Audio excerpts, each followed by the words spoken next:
China's growing dominance in space, can India risk staying behind?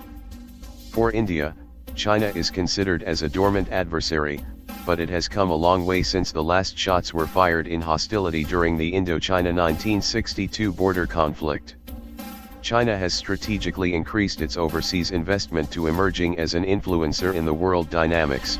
In the space sector, China's missions have been remarkably successful and have reached the potential to grow as a primary adversary against U.S. Space Command.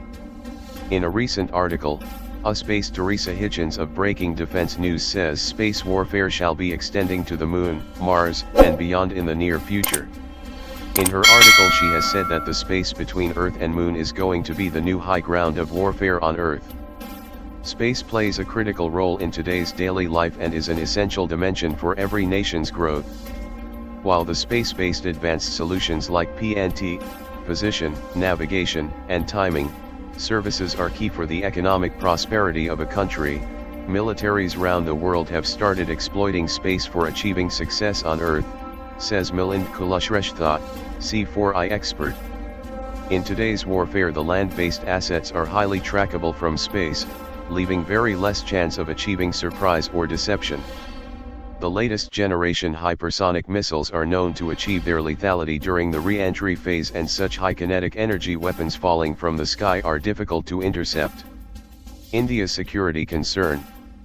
Any military utilization of space to safeguard India's interest shall be an inevitable part of its space program. A formal space command within the ambit of Chief of Defense Staff shall surely give an impetus to counter regional threat emanating from China's advancements in space, opines Kulashrestha. According to him, India requires a proactive security approach, so as to safeguard its space-based services and assets. Any plans for military usage of space have to be made much in advance. Each rocket launch is part of a long-drawn engineering design and development challenge, as space missions have a close to zero error margins. The science of achieving a perfect rocket launch, a precise space transit and an accurate operation in space usually borders the limits of human technology existing in any era. Hence, for Indian space dreams to catch up with China's effort, the ever-widening gap between the two in space technology is required to be narrowed. The government has to create a well-funded research and space expansion plan for Indian Space Research Organisation, ISRO, the C4I expert observes.